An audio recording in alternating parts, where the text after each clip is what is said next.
혹시 여러분도 이런 새벽을 보내고 계신가요? 지하철에서 계산기를 두드리며 이번 달은 또 얼마나 모자랄까 걱정하는 그런 새벽 말이에요. 저도 그랬거든요. 매일 새벽 5시 30분 똑같은 자리에서 똑같은 불안을 안고 출근하던 평범한 직장인이었어요. 월급은 정해져 있고 지출은 늘어만 가고 미래는 보이지 않던 그때요. 그런데 지금은 달라요. 제가 잠들어 있는 동안에도 돈이 들어와요. 제가 만든 것들이 저 대신 일하고 있거든요. 마법이 일어난 건 아니에요. 단지 제가 믿고 있던 이야기를 바꿨을 뿐이에요. 오늘 여러분께 들려드릴 건 제가 어떻게 시간과 돈이 1대1로 바뀌는 함정에서 벗어났는지, 그리고 불안을 적이 아닌 신호로 읽는 법을 배웠는지에 대한 진짜 이야기예요. 만약 지금 여러분도 반복되는 생활비에 지쳐 있다면, 뭔가 시작하고 싶은데 어디서부터 손을 대야 할지 모르겠다면 이 이야기가 작은 전환점이 될 수 있을 거예요. 좋아요를 먼저 눌러주세요. 여러분의 한 번 클릭이 저에게는 이 이야기를 끝까지 들을 가치가 있다는 신호니까요. 그리고 구독도 잊지 마세요. 앞으로도 돈과 감정, 그리고 진짜 변화에 대한 이야기들을 계속 나누고 싶거든요.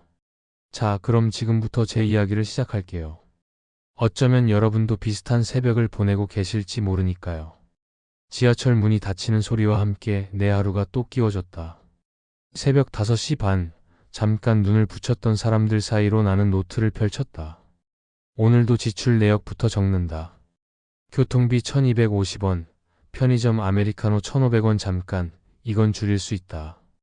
커피는 회사에서 마시면 된다. 손끝이 떨렸다.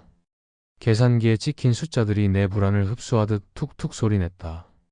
불안은 소리도 냄새도 없는 짐승인데 기어이 내 가슴팍을 핥히고 지나간다. 회사에선 주로 보고서에 숫자를 채운다. 숫자는 중립적인데 그걸 보는 사람의 표정은 늘 감정으로 요동친다. 이대로면 3분기 임금 인상은 어렵겠어. 팀장이 가볍게 말하면 폭도 공기가 움츠러든다. 나는 그런 공기 속에서 스스로 줄어든다. 월급은 정해져 있다. 시간과 소득이 엮인 탯줄처럼 나를 끝없이 묶는다. 나는 야근 대신 야시장에 갔다. 회사 근처 골목, 형광등 반짝이는 분식집에 김이 수증기처럼 사람들 머리 위로 퍼졌다. 비닐 천막 아래 노점 상인들이 박스 테이프를 끊으며 장사를 마무리했다. 그중 내게 익숙한 사람이 있었다. 안정권 씨. 우리 동네에서 작은 인쇄소를 하다 망하고 카트를 끌며 소형 굿즈를 파는 내겐 어떤 경계선 같은 사람. 또 왔어? 그가 웃었다. 그의 눈빛은 바람을 오래 맞은 나무의 표면 같았다. 거칠지만 따뜻했다. 그날 나는 그에게서 처음 제대로 배웠다. 너 뭘 만들고 있냐? 나는 대답하지 못했다. 보고서 말고. 너한테서 떨어져 나와도 계속 돌아오는 거. 그는 스케일이라는 단어를 쓰진 않았지만 나는 그 말의 모양을 보았다. 1시간에 돈 1시간만 받는 내가 한 번 만들어 많은 사람에게 닿는 구조를 가진 무언가를 만들 수 있을까? 속으로 되뇌자 입안에 쓴맛이 맴돌았다. 나는 꿈을 셋으로 나눠 적었다. 첫째, 빚을 갚는 꿈. 둘째, 비상자금 3달치. 셋째, 내가 만든 것을 누군가 돈을 주고 사는 순간. 꿈을 숫자로 만들면 덜 흔들린다는 걸 어렴풋이 알았다. 그리고 내 장점을 고치지 않고 연결해 보았다. 글을 꽤 쓴다. 데이터에 강하다. 사람들의 소소한 사연 듣기를 좋아한다.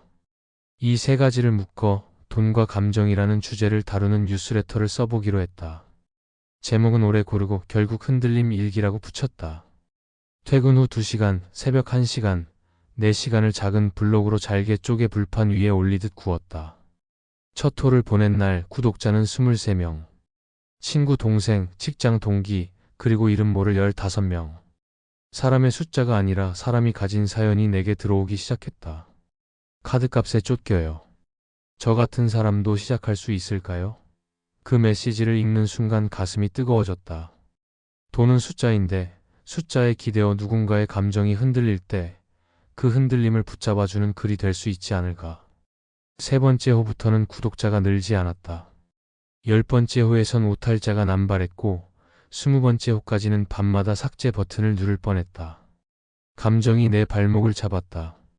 넌 원래 안 되는 사람. 머릿속에 아주 오래된 목소리. 나는 그 목소리를 종이에 옮겼다. 그리고 그 아래에 대답을 썼다. 나는 불안할 때 불안의 이유를 적는다. 오늘은 구독자 수가 늘지 않았기 때문이다.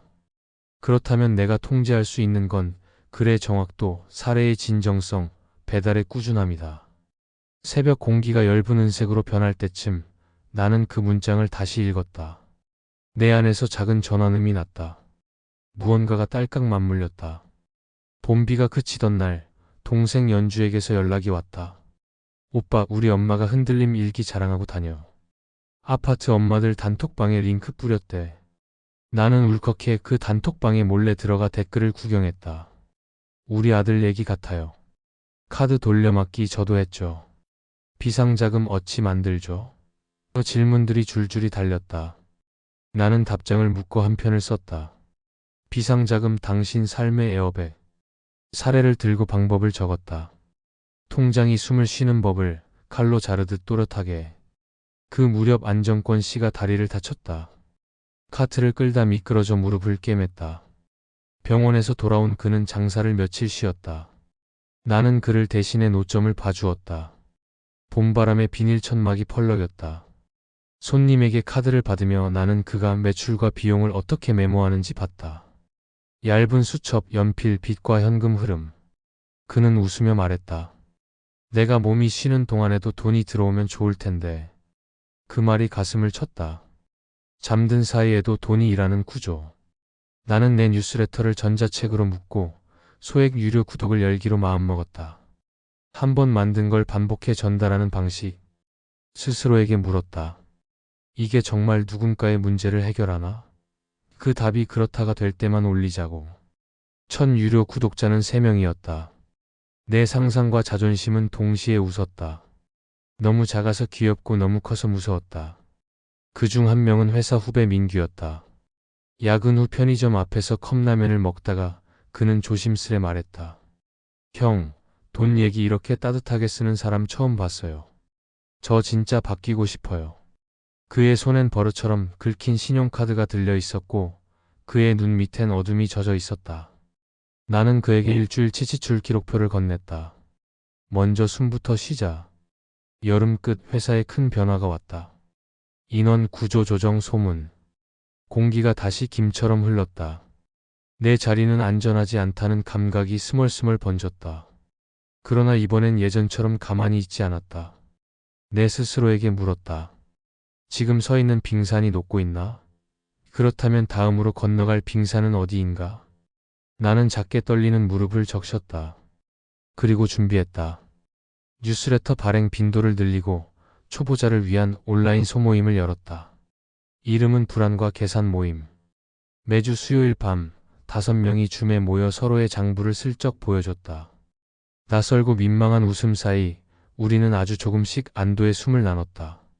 그러던 어느 날 내게 메일이 왔다. 작은 기업 교육 담당자입니다. 구성원 대상 돈과 감정 특강 제안드립니다. 한숨 길게 쉬었다. 내 등에 누군가 뜨거운 손을 올려놓은 듯 했다. 첫 강연 날 나는 가슴 통증을 달고 무대에 올랐다. 손바닥에 땀이 비 오듯 했다. 여러분이 돈이라는 단어를 들을 때 떠오르는 감정은 무엇인가요? 질문이 흩어지고 침묵이 자라다가 누군가 말했다. 죄책감이요. 또 누군가. 두려움. 나는 알아차림을 도왔다. 그 감정은 적이 아닙니다. 메시지입니다. 그리고 비상자금 이야기, 지출 기록법, 소득의 스케일을 넓히는 법. 1시간 반이 금방 지나갔다. 강연료가 통장에 들어온 날 나는 알았다.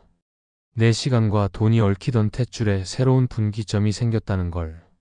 가을 바람이 불던 휴일, 안정권 씨와 민규와 우리 모임 사람들 몇이 함께 공원에서 작은 벼룩시장을 열었다. 나는 전자책을 인쇄의 소책자로 묶어 팔았다. 사람들은 책보다 이야기의 지갑을 열었다.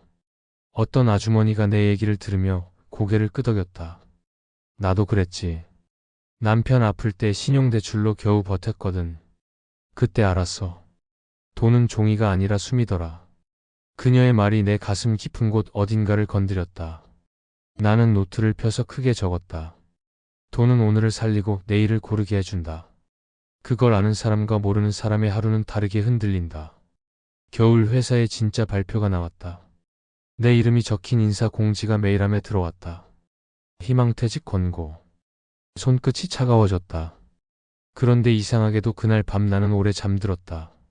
아침에 일어나 나는 침대 옆 노트를 펼쳐 적었다. 두려움 생존의 메시지. 해야 할 일 현금 흐름 점검, 고정비 재조정, 비상자금 사용 계획, 수입원 다변화 가속. 문장들이 뚝뚝 떨어지는 빗방울처럼 또렷했다. 사표를 내고 나오면서 로비의 대리석에 비친 내 얼굴은 이상하게도 비어있지 않았다. 퇴사 다음 날 나는 더 깊게 숨을 들이마셨다. 오전엔 글, 오후엔 강의 기획, 밤엔 소모임. 내 하루는 누군가의 장부처럼 선명해졌다. 숫자 뒤에 감정이 있고 감정 뒤에 선택이 있다는 걸 알게 되자 선택 뒤에 결과를 견디는 힘이 생겼다. 형, 이거 봐요. 민규가 잔고를 보여줬다. 마이너스가 사라진 통장. 그는 울었고 나는 울지 않으려 혀끝을 깨물었다. 안정권 씨는 아직 카트를 끌고 있었지만 온라인으로 카드 지갑을 파는 페이지를 만들었다. 사진 설명 배송. 그의 손이 아플 때에도 주문 알림은 울렸다. 이제 내 물건이 나 대신 걸어다니네. 그는 웃었다. 그 말이 그날의 햇살보다 따뜻했다. 눈이 오던 밤 엄마에게서 전화가 왔다. 잘 지내니? 나는 내 방 창문에 달라붙은 숨을 손바닥으로 밀어냈다. 응. 요즘은 내가 내 시간의 주인이야. 잠깐 침묵. 그럼 춥지 않게만 지내라. 전화를 끊고 한참을 앉아 있었다. 바깥에선 택배 트럭 브레이크 소리가 길게 울렸다. 나는 알림음을 켰다. 유료 구독 결제가 하나 둘 들어왔다. 화면에 뜬 이름들. 겨울밤인데 내 방은 따뜻했다. 다음 해 봄, 나는 작은 강연장을 빌려 흔들림의 귀환이라는 이름으로 공개 모임을 열었다. 모임의 마지막 한 청년이 손을 들었다. 저는 늘 제 이야기를 희생자로 쓰고 있었습니다. 부모님 탓, 환경 탓. 오늘부터는 탐험가 이야기로 고쳐 써보려고요. 그의 목소리는 떨렸지만 눈은 단단했다. 사람들은 박수쳤다.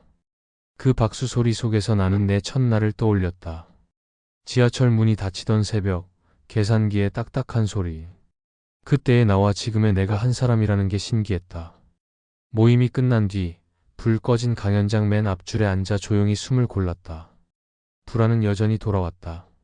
그러나 이제 나는 안다. 불안은 도망칠 대상이 아니라 앉혀놓고 말을 걸 대상이라는 것을. 왜 왔니? 물으면 불안은 대답한다. 지금 내 수입원이 한쪽으로 치우쳤어. 이번 글은 서사가 빈약해. 너 내가 도울 수 있는 사람을 잊었어. 그때마다 나는 수정을 했다. 포트폴리오를 재조정하고 글의 장면을 갈고 다시 듣고 다시 쓰고 다시 건넸다. 겨울의 온기가 사그러들고 봄의 냄새가 번질수록 내 삶은 흐르는 물처럼 방향을 찾아 흘렀다. 이제 이야기를 마무리하며 나는 내게 그리고 당신에게 말하고 싶다. 나는 한때 돈을 숫자라고만 생각했다. 그래서 숫자에 쫓겼다. 지금의 나는 안다. 돈은 오늘을 살리는 공기이고 내일을 선택하게 하는 문이다. 그 문을 여는 열쇠는 거창한 재능이 아니라 작은 계산과 꾸준함, 그리고 감정을 신호로 읽는 습관이었다. 나는 한때 시간과 돈을 1대1로 바꾸는 사람으로 살았다. 지금의 나는 한 번 만든 것을 많은 이에게 건네며 내가 자는 동안에도 의미가 흐르도록 구조를 바꾸었다. 그리고 중요한 건 이 여정의 중심에 늘 이야기가 있었다. 나는 매일 내 이야기를 다시 썼다. 희생자의 서사에서 탐험가의 서사로, 방어에서 선택으로, 체념에서 귀환으로. 그러니 불안하더라도 멈추지 말자. 끝없이 흔들리며도 앞으로 가자. 숫자를 적되 숫자에 끌려가지 말고 감정을 느끼되 감정에 휘둘리지 말자. 내가 증명한다. 넘어져도 다시 일어나 걸어가면 언젠가 당신이 만든 무언가가 당신 대신 걸어다니며 세상과 인사한다. 그리고 그때 비로소 알게 된다. 진짜 자유는 큰 돈이 아니라 내가 내 이야기를 스스로 쓸 수 있는 권리에서 시작된다는 것을. 나는 오늘도 내 이야기를 쓴다. 돌아오고 또 떠나며 결국 내가 가고 싶은 곳으로. 당신도 할 수 있다. 당신의 장면을 당신의 순서로, 당신의 말로. 그리고 나처럼 언젠가 이렇게 말할 수 있기를 바란다. 나는 흔들렸지만 흔들리는 법을 배웠다. 그래서 끝내 돌아왔다. 여기까지 제 이야기를 들어주셔서 정말 고맙습니다. 지금 이 순간에도 어딘가에서 새벽 지하철을 타며 계산기를 두드리고 계신 분이 있을 거예요. 월급 날만 기다리며 하루하루를 버티고 계신 분도 뭔가 시작하고 싶은데 어디서부터 손을 대야 할지 모르겠다는 분도 계실 거고요. 저도 그랬거든요. 그 불안하고 막막했던 시간들이 지금 생각해보니 제가 진짜 이야기를 쓰기 시작한 순간이었어요. 여러분도 지금 각자의 장면을 지나고 계실 텐데 그 장면이 어떤 모습인지 정말 궁금해요. 댓글로 여러분의 이야기를 들려주세요. 간단한 한 문장이면 충분해요. 나는 지금 때문에 흔들리고 있지만 을 시작했다. 내가 바꾸고 싶은 선택 하나는 이다. 나는 의 서사에서 의 서사로 바꾸고 싶다. 이런 식으로 말이에요. 여러분의 한 문장이 오늘 누군가에게는 용기가 될 수도 있거든요. 저는 모든 댓글을 읽고 다음 이야기의 씨앗으로 삼을게요. 만약 제 이야기가 조금이라도 여러분 마음에 닿았다면 좋아요 버튼으로 저에게 힘을 주세요. 여러분의 좋아요 하나하나가 저에게는 계속 써도 된다는 신호니까요. 그리고 구독도 잊지 마세요. 앞으로도 돈과 감정, 그리고 우리 삶의 진짜 이야기들을 계속 나누고 싶거든요.